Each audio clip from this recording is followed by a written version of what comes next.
Kali ini beredar kabar dari jamaah pengajian emak-emak, yang ramai membicarakan Rocky Gerung ceramah dalam acara Maulid Nabi Muhammad Sallallahu Alaihi Wasallam. Kabar ini sontak beredar luas di kalangan emak-emak jamaah pengajian, yang memberitakan bahwa Rocky Gerung masuk Islam. Assalamualaikum warahmatullahi wabarakatuh. Berikut kami sajikan kebenaran berita, bahwa Rocky Gerung masuk Islam. Dilansir dari channel YouTube Rocky Gerung Official, memang benar, Rocky Gerung mengisi pengajian dalam rangka Maulid Nabi yang diadakan oleh masyarakat Aceh di Jakarta. Beberapa hari yang lalu, terlihat di atas mimbar memakai kopiah hitam sedang berbicara. Ada tidaknya keadilan, bukan soal syariah, tapi kemasukakalan dari keadilan sosial diukurkan langsung pada dalil yang diucapkan wahyu. Kita simak tayangannya. Halo, apa kabar Anda semua? Assalamualaikum warahmatullahi wabarakatuh. Waalaikumsalam warahmatullahi wabarakatuh. Ina rabaka labil mirsad. Kita ketemu di hari Jumat dan ini penting ini. Saya mesti segera minta klarifikasi kepada Anda. Ada seorang tokoh penting yang sebenarnya ini juga kenal dekat dengan Anda.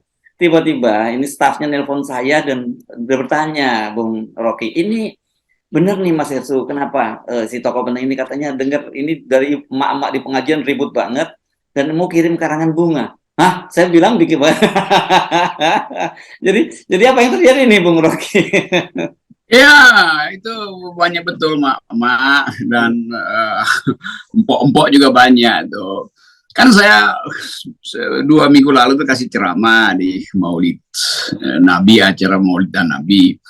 Dan itu diselenggarakan oleh masyarakat Aceh di Jakarta, Aceh PD itu. Jadi saya diundang memberi ceramah dan mereka menganggap bahwa layak untuk mendengarkan versi saya tentang kepemimpinan Nabi Muhammad. Lalu saya terangkan di situ bahwa saya mempelajari Islam, terutama filsafat Islam, bertahun-tahun. Saya mempelajari hukum Islam tuh. Jadi saya cukup paham latar belakang sosiohistoris dari kepemimpinan Nabi Muhammad. Jadi saya terangkan di situ soal apa itu jihad, apa itu perjanjian Madinah itu, fakta Madinah atau biasa disebut piagam Madinah itu tentang kemajemukan. Nah, kemudian jadi problem, ada yang mendoakan saya supaya cepat dapat hidayah. Ada yang mencaci maki saya karena dianggap saya masuk ke wilayah yang saya nggak paham. Saya bilang saya paham itu. Justru karena saya paham maka saya diundang tuh. Dan panitia dengan jujur mengatakan bahwa kami ingin dengar dari Pak Rocky yang non-Muslim tentang kepemimpinan Nabi.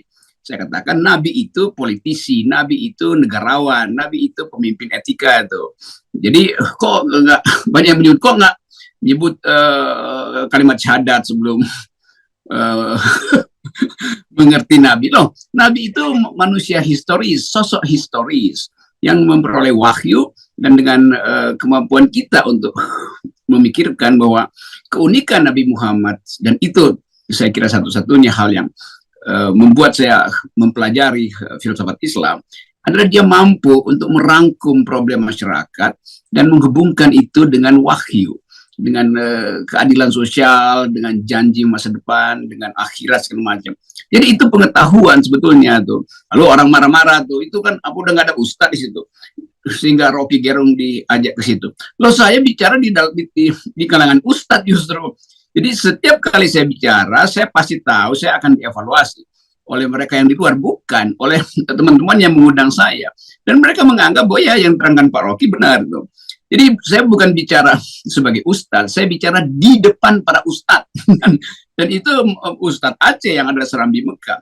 Jadi saya merasa bangga dan terhormat karena diundang di dalam forum itu untuk merayakan seorang yang memperoleh wahyu dan di dalam proses politik historis dia menjadi pemimpin. Kan itu intinya, karena itu tema waktu itu kepemimpinan Nabi Muhammad dan relevansinya dengan hari ini, kira-kira begitu kan. Maka saya kaitkan dengan relevansi. Lalu saya bandingkan dengan keadaan kepemimpinan hari ini. Jadi itu masalahnya tuh. Nah, kalau soal keyakinan itu saya nggak sentuh, karena saya selalu menganggap keyakinan itu adalah percakapan pribadi antara makhluk dengan penciptanya itu. Dan itu yang orang pertanyakan, Pak Rocky Muslim apa bukan tuh? Saya selalu katakan agama itu adalah wilayah privat. Jadi biarkan itu jadi jadi kenikmatan seseorang tuh. Dan itu juga akan jadi problem kalau setiap orang harus mengklaim sesuatu dan harus membuktikan tuh. Nah, kalau orang bilang semoga Pak Rocky dapat hidayah, saya kira itu doa yang bagus tuh. Dan saya bilang kapan dapat hidayah? Nah, itu pertanyaan yang tidak bagus itu. Karena itu adalah rahasia antara pemberi hidayah dengan makhluknya tuh, bukan untuk dijawab pada publik. Itu saya bedakan ya.